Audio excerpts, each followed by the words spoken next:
Muito bem, nós estamos de volta e estamos falando aqui sobre a medida provisória da liberdade econômica que foi aprovada na Câmara dos Deputados nesta semana. Olha, tem um montão de perguntas chegando aqui. Rapidamente, então, a carteira de trabalho agora passa a ser digital. Quem tem a velhinha continua valendo, né? Mas agora a nova, a partir de agora, é digital.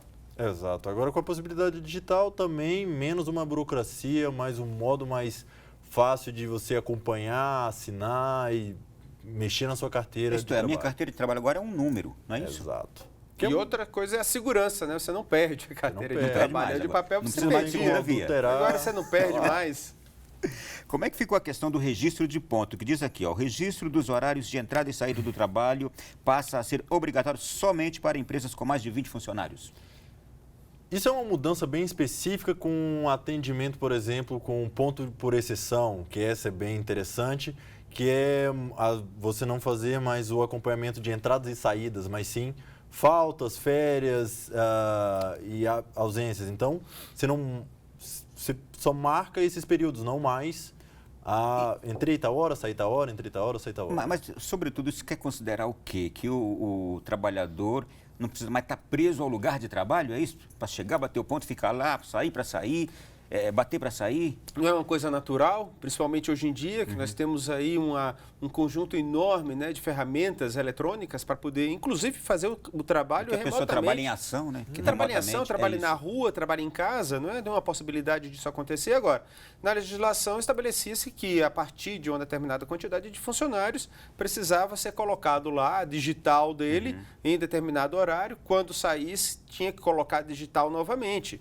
Isso não fazia sentido, principalmente que são empresas de pequeno porte muitas vezes e que têm a possibilidade inclusive de trabalho remoto. É claro que tinha já a regulamentação quanto a até 10 pessoas, trabalho no remoto. Mínimo, né? Exatamente, a partir de 10 pessoas, então ele precisava ter. Então era um investimento, veja, um gasto que a empresa fazia com equipamento e que não gera valor, aquilo não gera riqueza, aquilo não aumenta a eficiência da empresa, mas é um gasto que ele acabava sendo obrigado a fazer. Agora ele vai poder colocar apenas nas situações, vamos dizer assim, fora do horário regular, fora da atividade normal. Outra pergunta rápida aqui, que eu tenho muita coisa, hein? Vamos acelerar. Trabalho fora do estabelecimento deverá ser registrado. O trabalho ou o trabalhador? O trabalho é parte do acompanhamento por ponto que você pode registrar agora, não só por folha de ponto ou assinatura digital, mas, por exemplo, você tem outras soluções em que você pode fazer ponto sem estar no estabelecimento. Então, você marca seu ponto fora do estabelecimento. Então, não é mais a parte de controle centralizada, ele vai poder descentralizar o controle de ponto. Vamos tocar no assunto que a gente já falou, mas só para explicar melhor. Alvará, atividades de baixo risco, como a maioria dos pequenos comércios, não exigirão mais alvará de funcionamento. O que é atividade de baixo risco? Só explicando melhor para as pessoas. Isso já foi colocado, inclusive, por exemplo, para fazer uma atividade de manicure, por exemplo, como foi o caso lá da reportagem. Vai fazer o trabalho de uma costureira, por exemplo, e até para contratar outras pessoas. Então, não vai ser necessário porque não tem risco envolvido nisso. Entendi, muito bem. Segundo a própria MP, isso vai ser uma regulação que vai vir ainda estabelecendo exatamente o que vai ser baixo risco, mas é exatamente isso que o Marcos colocou.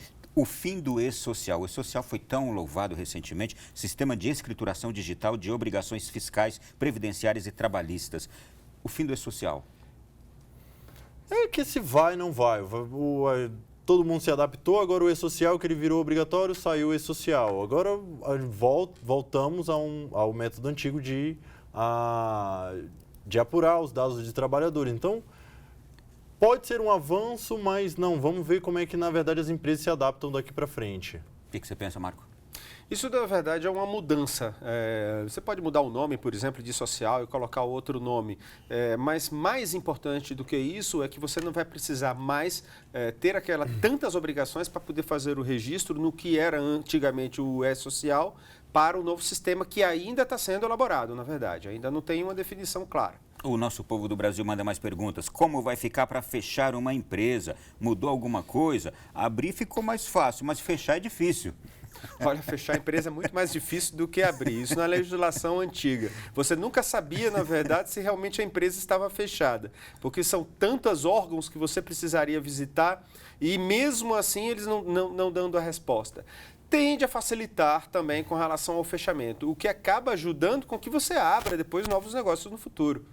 Muito bem. Boa noite. Gostaria de saber como pode uma sociedade com um sócio, quando sabemos que sociedade é mais de uma pessoa. Como pode? Isso não está um pouco fora do sentido? Estranho? Acho que isso deixou muito a desejar diante do conceito de sociedade. Maria Nereide, ela é da Paraíba, trabalha há 40 anos na Junta Comercial. Muito bem, Maria Nereide. Realmente é isso, né? Mas é uma questão de semântica, né, Maria Nereide? É claro que não existe uma sociedade de um só. Então, ele possivelmente aí vai encontrar uma outra nomenclatura para esse tipo de empresa. Vai ser um desafio para o pessoal do direito aí encontrar como se faz um contrato consigo mesmo. Então... Olha aqui, ó. A Ieda Maria, ela é de Brasília, disse assim, queria saber como ficam os serviços públicos que deliberam essas demandas e que atualmente enfrentam reduções em seu quadro de pessoal para agir rápido. Agora, terão menos atribuições, não é? Então, também vai ser necessário um corpo de funcionário também menor. Menor. E quais os benefícios para o empregado, diz aqui a Edneildes Itabuna, na Bahia? Para o empregado, ele atinge mais especificamente a questão do ponto, a questão do domingo, não é? Não, vamos colocar isso de uma forma mais ampla. Sim, tem esses detalhes, né, que são importantes, inclusive, para o empregado, sim, mas mais importante é porque ele vai permitir uma abertura de maior quantidade de vagas de emprego, vai permitir, isso é a tendência, tá? Permite também um aumento de renda, e isso tudo vai beneficiar o trabalhador. Isso dá um aspecto muito mais relevante, na verdade. Quando se facilita a abertura de empresa, quer dizer que a empresa requer funcionários, trabalhadores. Exatamente. E outra coisa, existe no Brasil ainda, nós temos uma cultura como sendo um distanciamento muito grande do que é o empregador e do que é o empregado, em que o empregador, como se fosse aquela figura que está explorando o empregado. Não é nada disso. Isso é o empregador. Mas é aquela. Não é nada disso. Aquilo que a gente aprendeu na escola de que o empregador é mau, é explorador. Exatamente. A gente aprende, a nossa cultura ensinou isso, que o empregador é mau. O empregador é que gera a economia, é o que faz com que as coisas aconteçam, é o que produz, claro, com o empregado junto. Mas os dois estão participando de uma mesma unidade, que é uma organização produtiva. Empregador ou empresário nenhum que trata mal os funcionários, que não cuida dos funcionários, vai viver por muito tempo no mercado competitivo. Tudo bem. A Marta, tudo bem, Marta? Ela é de Alagoas, é de Maceió, Alagoas, diz assim, estamos assistindo seu programa, eu e meu esposo Lourival, somos assíduos a este programa, parabéns pelo trabalho, manda aí um abraço para nós. Ok, estamos mandando aqui um abraço para vocês. Quem mais está perguntando aqui? A questão tributária, tem possibilidade de igualdade para todos os estados, principalmente para... É que não deu para entender. A gente não está abordando especificamente a questão tributária, não é? Mas alguém quer tocar no assunto? A legislação tributária precisa ser realmente revista, né? Mas ainda está muito incipiente. Então, o Congresso está começando a discutir, na verdade, agora. Existem várias propostas diferentes de reforma tributária. Ainda é muito cedo para se estabelecer qual vai ser o impacto, porque ainda precisa de uma definição melhor de como ela deverá ficar lá no futuro. O Rafael Gomes, é de Natal, no Rio Grande do Norte, disse assim, essa questão do ponto obrigatório somente para empresas com mais de 20 funcionários não dá uma brecha para serem abertas vários CNPJs, dividir os funcionários entre eles e dispensar a obrigação do ponto? Vocês podem esclarecer isso? Ele deu a resposta. Se tem essa possibilidade, se essa é a mais vantajosa, ela vai acontecer. É isso que acontece com a regulação. Você nunca consegue prever o que vai acontecer depois que você faz a regulação. Se a regulação, na verdade, ela é mais vantajosa do que estar fora dela, a empresa vai estar dentro da regulação. Mas se ela se torna muito pesada, é isso que acontece. Então, o objetivo de desburocratizar e desregular é tornar mais fácil você estar dentro da regulação. Tanto trabalhista, tributário, seja empresarial. Esse é o objetivo, é que tanto o empregado e o empregador saiam da irregularidade e venham para a regularidade. Tem uma pergunta aqui de alguém que eu acho que está brava. Sou Méricia, de Feira de Santana, na Bahia. Quero saber se os deputados, senadores, governadores vão trabalhar aos domingos, porque a única pessoa que está sendo atingida aí é a classe pobre, que já trabalha muito, e a nossa economia não está boa. Pois é, deveriam trabalhar também aos domingos, não é? Certamente. E agora, liberdade significa que você não é obrigado a trabalhar no domingo. É claro que é fácil falar quando você tem um emprego e está difícil encontrar outro por aí, mas é preciso sempre lembrar, olha, tem-se a liberdade de não querer trabalhar no domingo. Claro que você vai precisar procurar um outro lugar para ir.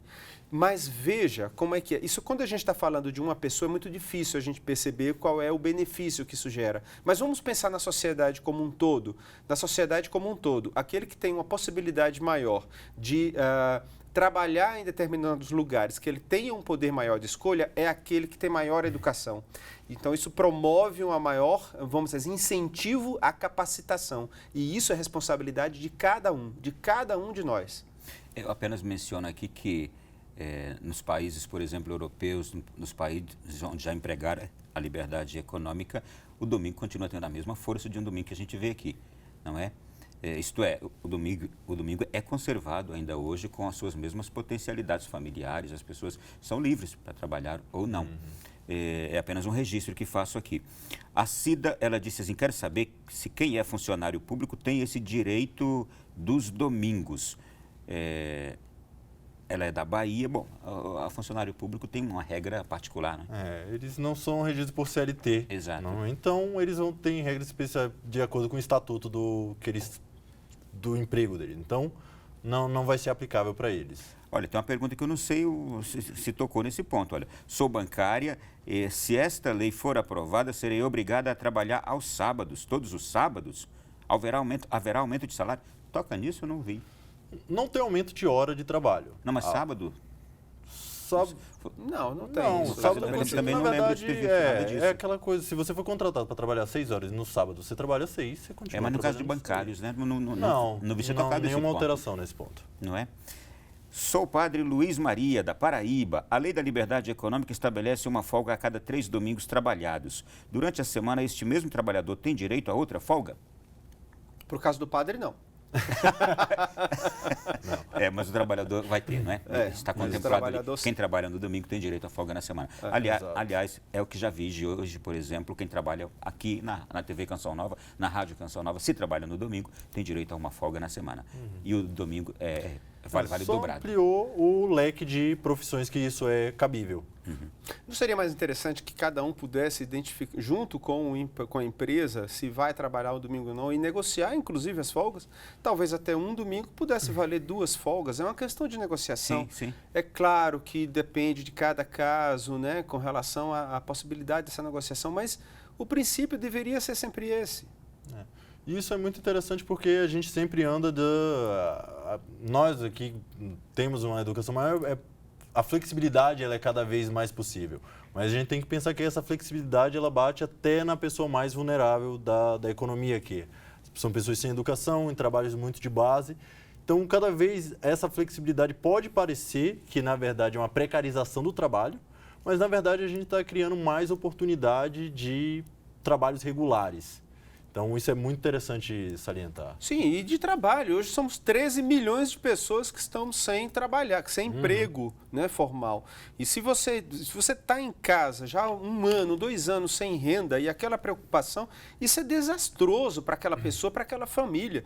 Se ele tiver possibilidade de começar a trabalhar numa empresa em que eventualmente até tenha que fazer também no domingo, provavelmente ele vai querer fazer. Afinal de contas, ele está sem renda. Por que não permitir? Eu não estou falando obrigar, não é uma questão de obrigação, é de permitir. Uma última questão aqui e 20 segundinhos para cada. Nos países onde a liberdade econômica é empregada, esses países cresceram economicamente, gerou empregos? Gera. Economia quer dizer mais emprego, mais empresas, mais oportunidades para todos. Então, os países evoluíram economicamente? Eles evoluem. Você pode ver todo o ranking de países com maior liberdade econômica são países com maior IDH, então melhor qualidade de vida para todos os habitantes. Então, isso não é para a empresa, isso é para a sociedade. Marcos. Tá, sim, concordo plenamente. A tendência é que exista um crescimento econômico maior, porque as pessoas têm uma possibilidade de escolher o que vão fazer de modo a, no geral, gerar mais riqueza para todos. Isso é aumento de qualidade de vida para todos. Muito bem, quero agradecer a presença de vocês e Marcos, fique tranquilo, os padres quando trabalham no domingo, eles folgam também, tá? Espero que eles continuem trabalhando no domingo, porque Sim. eu estou indo à missa. Muito obrigado, foi um prazer recebê-los. Até a próxima, se Deus quiser, hein? Obrigado. E a você também que esteve conosco até agora, muito obrigado. Esse programa pode ser revisto em nosso canal no YouTube, também no Facebook. E do sábado para o domingo, às 2 da manhã, a gente se encontra novamente, a reprise. Até lá e até a próxima semana, se Deus quiser.